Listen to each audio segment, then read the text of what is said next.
Hey squad, welcome back. Now today I'm excited to share with you an overview of the brand new Logic Pro Sampler. Now I recently did a video showing you the Quick Sampler, which for me is an absolute game changer in Logic. The same applies to the brand new Sampler, which is a revamp of the good old EXS24. Now the EXS24 has been around for a lot of years, but the new Sampler has been a welcome update for me. I've been a big user of the EXS24 Sampler over the years, and I'm so happy that this new update has arrived. So the plan for today is to give you an overview of the new plugin. However, my intention is to give you a comparison between the two. So for those of you who haven't updated yet to 10.5, you'll be able to see the great advantages that the new Sampler offers over the EXS24, and I assure you there are a lot. Now remember as well to check out my other videos on this brand new Logic 10.5. There's so much to cover, and I'll be making additional content on the Sampler because there's just so much in it. So watch your space for more over the coming weeks. And remember as well to show your support. If you're feeling what I'm doing and you're finding the content helpful, remember to like the video, subscribe to the channel, and follow me on Instagram. And links will be in the description. Lastly, if you want to make a donation towards supporting the channel, connect with me on Patreon at patreon.com/MTTC. Finally, before we go into the video, I'm thinking about doing a weekly live Q&A for all of my subscribers and anyone else who wants to get involved. So give me your thoughts on that in the comments, as I'm really interested in finding out what you think. Anyway, it's that time, so let's get into it. Okay, so to start things off, let's load up the brand new Sampler. So if we go here, create a brand new software instrument, create. Now we're going to come down here and we're going to choose Sampler. Okay, now don't get this confused with the Quick Sampler because I've already done a video on that. A link will be above, and you must watch that video because the Quick Sampler is an absolute game changer. But today it's all about this one, the Sampler, and this one is the replacement to the classic EXS24. So let's pull that up. Okay, so here it is, the brand new Sampler. And at first glance, you can see it's been completely transformed from the EXS24. You can see at the top here, we've got some options of things we can switch on and off. We've got mapping and zone at the end. Let's switch those on. So down here, this is the mapping section, and this here is the zone section. And we've got a scroll bar here where we can scroll up or down. We can switch some of these things off. And let's just have the synth section on. We can switch off details here as well. So, you know, you can customize this based on what you are working on, what aspect of the sampler you want to focus on, and not be overwhelmed by all of the different modules actually being switched on, which is a brilliant concept that they have applied to this sampler. Okay, so before we actually jump into the brand new Sampler, let's just take a quick look at comparing the old versus the new. The updated interface looks so much better and less cluttered than the old one. In terms of layout, at the top here we've got the pitch section and two filters. On the EXS24 we've only got one filter. We've got a drive section here. We also got a drive section on each of these filters. We've got the amplifier here, amplifier over here. We've got the modulation matrix right here, and here's a matrix there, and our modulators are down here. 3 LFOs and 2 envelopes. In terms of modulators here, we've got 2 envelopes here plus an LFO, but we can have up to 4 LFOs and 4 envelopes. Now, when we switch on mapping and zone, it's like going into the edit section on the EXS24. So let's have a quick look at that. In terms of zones, these are your zones on the EXS24, and here is where you can pull in your samples and edit the sample zones, and all of the features that you had available in the EXS24 are available in the new Sampler, and a whole lot more. Okay, so I'm well aware that there are many of you out there who've been using Logic for many years and have never really delved deeply into the EXS24 Sampler. Well, I have been using it a long time, and this is the process that I'd normally go through. So create a brand new software instrument and would pull up the EXS24 Sampler right here. Now, at first glance, if you're new to Logic, this is going to be very daunting. Compared to what we have these days, it's a very poor design. Just having all of these sliders and knobs directly in your face with very little graphical information can be quite overwhelming. But for the most part, all you'll be doing is inserting samples and playing them back through this device, maybe doing some adjustments with the filter and the pitch section, maybe a bit of modulation. This is how we'd normally go about it. If we wanted to bring in a new sample, we'd go to edit. We'd need to create a brand new zone. We'd navigate to load the new sample, and I'm going to load an 808. Okay, and now that's loaded and that's been mapped across the whole keyboard. Okay, now Logic has done no pitch analysis. It is just simply pulled the sample directly into the sampler, and as standard said, the root key is C3. So that's just my one sample inserted. I could play it back all across the keyboard. Notice this as well. This is what we call classic mode.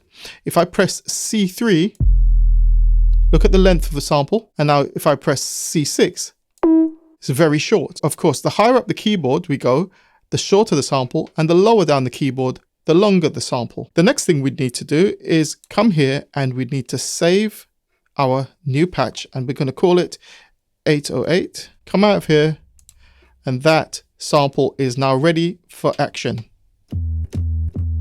Okay, we could mess with the filter, like I said, with the tuning and with the envelopes down here. Now, let's say, for example, I wanted to add a collection of 808s. First thing we do is come up here, go to New Instrument, go back to Zone, and now we'd go to Load Multiple Samples. And let's say we wanted to add all of these 808s. We click Add down here and done. Let's say we stretched all of the samples by 5 notes. We click OK. That's the first sample. We'd go through and switch these from one shot. Again, we'd need to save this, save as, and we'd call it 808 collection. And now that's available for us here. Now that's quite a long-winded process. If you're still on an older version of Logic and relying on the EXS24, I'm going to show you a good reason why you should be jumping onto the 10.5 platform so you can take advantage of the brand new sampler. Okay, so we've got our sampler loaded up, and the first thing I want to show you is over here. If we come to where the default drop down list is, and we come down here, we've got lots of sampled instruments that we can load up straight away. So let's go to, say, acoustic pianos, classical piano right here. Of course, you've got all the categories that you can pick from and go through and pull up your individual sounds. Now, we're not going to go too deeply into the sampler today. I'm going to do additional videos which will focus on the synth section of the plugin, as well as the modulation matrix and modulators and so on. Today, we're just going to focus mainly on importing samples, doing some very simple adjustments, edits, and playing them back, okay? Later on, like I said, I'm going to do more videos on this because there's so much to cover and there's so much benefit you can get from this tool. Okay, in this track right here, I'm going to just insert a sampler instrument once again, and I've got my media browser open just here. I'm going to start off with this 808 sample.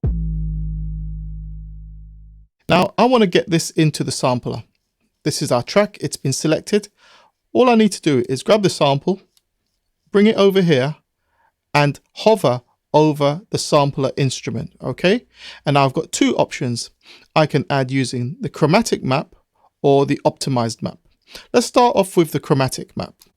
Okay, so now as you can see, Logic has imported that single sample and set it directly onto C1 on the keyboard. And now using my MIDI keyboard, I can play that on C1. Okay, the next thing I can do is stretch the range of this sample by just coming here, clicking and dragging. Let's drag up to C3 and let's drag down to C0.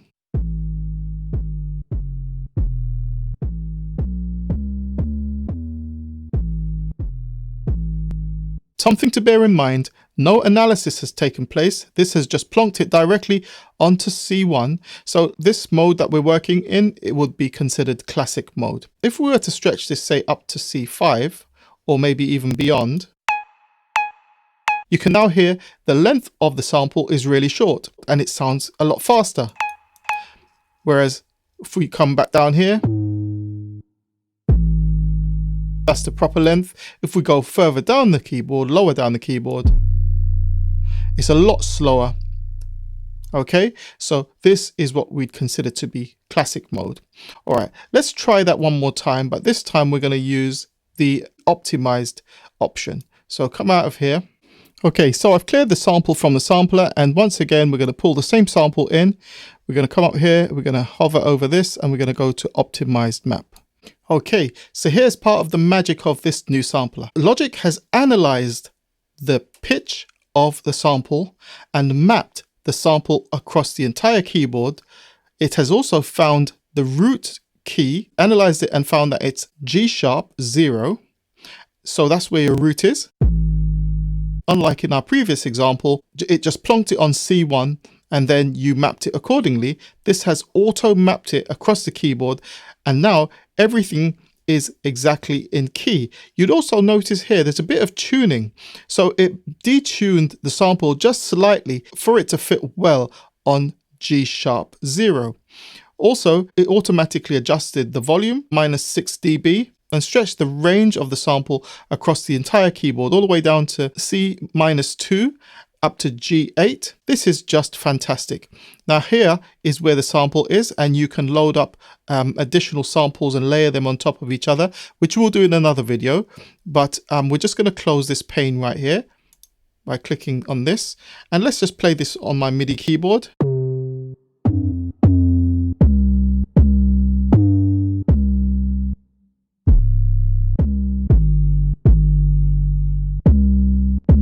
How great is that? Now down here we can see where the file is. This is the name of the first zone, and we've got all of the sample information. You've got the option of setting this to one shot or not, or you can reverse the sample. So let's try that. Although the sample has been analyzed and mapped all across the keyboard, you'll also notice that higher up the keyboard range, the samples are still faster, and if we go really low, they're slower. Now we can go for this flex option right down here, which now if we click that, let's switch the reverse off. This is a bit like the flex option in Logic, where the sample will play for the same length of time irrespective of what note we play. So let's go for this one.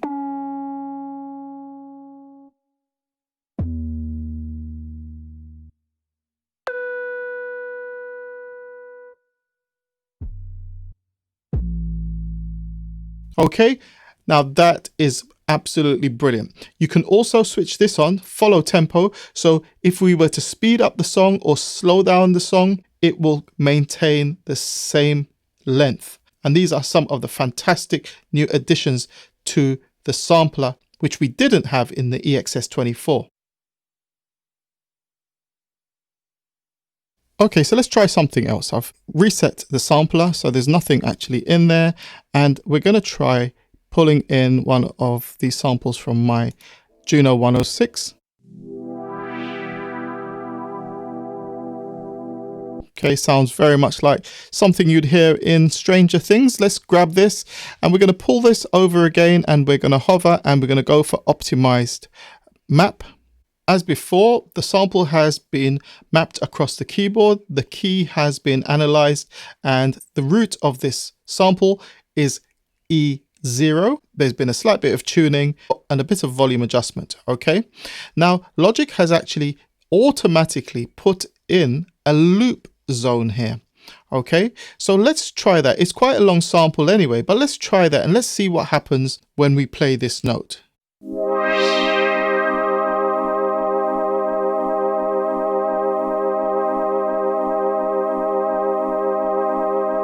How cool is that? Automatically, Logic has found the best transient intersections to create a loop, and it's absolutely seamless. Let's try that one more time.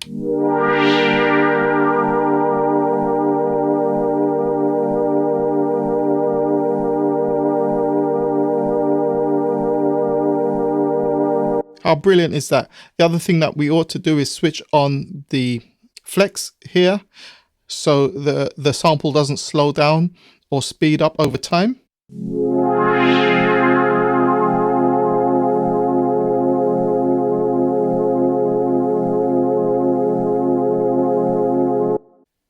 Okay, so let's just go through a few more simple things that are really going to help you in your own productions. So let's work with a vocal sample. I'm going to go with this one right here. It gets so lonely without you here. Now it's important that before we pull it into the sampler, we want to make sure we understand what the tempo of that sample loop is and set our project to the actual tempo. So let's go up here. I know that loop runs at 94 BPM, so I'm going to type that in here, 94 BPM. When it comes to adjusting the tempo, Logic and the loop are running in sync. All right, that's important if you're going to start using loops such as this. Now, as I showed you before, we can grab a sample and drag it to the track, but this time we're going to grab this sample and we're going to pull it over into the actual sampler. And if we come up here, you will notice that these two boxes open up, chromatic and optimized. Under chromatic, you've got zone per file, split at silence. Under optimized, you've got a zone per file and zone per note. Now we're going to stick with optimized for now, and we're going to drop this on zone per file. So we're going to drop that there, and it's going to pull it right into the sampler. And here we go, automatically mapped. Logic has also analyzed the sample and worked out that the root of the sample is G3. So let's play G3 on the keyboard. It gets so lonely without you here. Cool. And that, again, like I said, it's been mapped across the whole keyboard. So now if we play like C2, It gets so lonely and if we hit C3, It gets so lonely. let's just close this section just so we can see a little bit more. Close that by clicking there. And we're going to zoom in on the mapping keyboard for now. So we're going to just drag this because we're really focused on this area right here. I want you to see what's going on. Like I said before, if I want the sample speed to be maintained across the keyboard, we need to hit this flex button right here. And now if I play C3, It gets so lonely. It gets so lonely. so the timing is exactly right, exactly the same. I want to adjust the start time a little bit because it's starting a little too late for me. So I'm just going to close some of these modules so I have a bit more space. So come up here, click on this, this, as well as the mapping for now. And now we can see the sample a lot more clearly. And now I'm just going to grab this slider and pull this in so the margin hits just about there. Let's try that. It gets so lonely without you here. I've got a little drum beat in the background just to go with this. The tempo is 94 BPM. So I'm just going to trigger off my sample. It gets so lonely without you here. It gets so lonely without you here. Super. Now, what about if I increase the tempo? Let's see what happens there to say 110. It gets so lonely without you here. Now that doesn't work. Now, to fix that, all we need to do is follow tempo. Let's switch that on. And now we're running, instead of running at 94 BPM, we're going at 110. Let's try that now.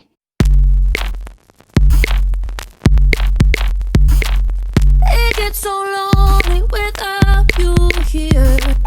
It gets so lonely without you here. It gets so lonely it gets so lonely. It gets so lonely without you here. How amazing is that? Okay, so let's try this one more time, again with the same vocal sample. I've got the same drum loop playing in the background. This time I'm going to drop it onto zone per note. Now the audio file has been analyzed and been mapped accordingly. So this is what we've got.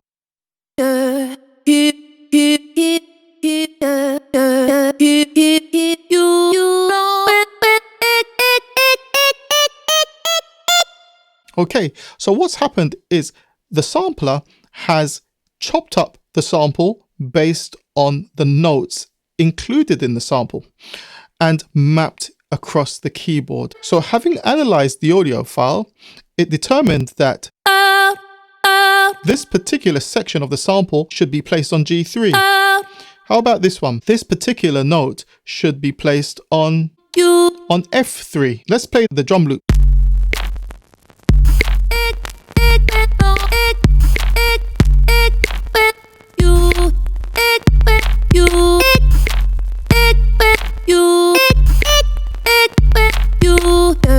So I'm just going to bump up the tempo now. So let's go back up to say 110.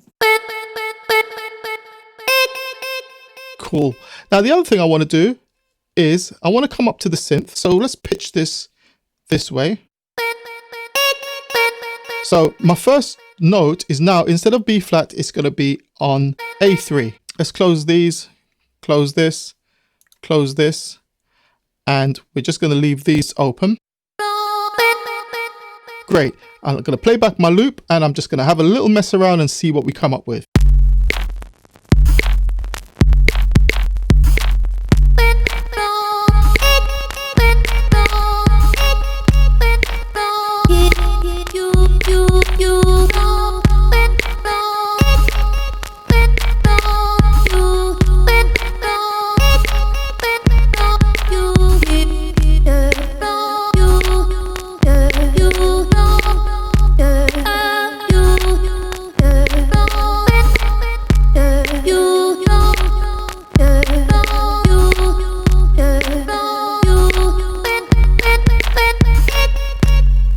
Really simple, real fun. This is something I'm just doing on the fly. Okay, I'm sure when you get your head around this, you'll be having so much fun. And more importantly, it expands the creative options that you have at your disposal. Great stuff. I really do hope you found the video useful. If you did, drop me a line in the comment section, like the video and subscribe to the channel. This will really help me out. Now remember to support me at deucebeats.com as well as on my social media channels. And finally, switch on that notification bell so just like the rest of the MTTC squad, you will find out as soon as my next video drops. Until next time, I'm Dr. Deuce. Peace.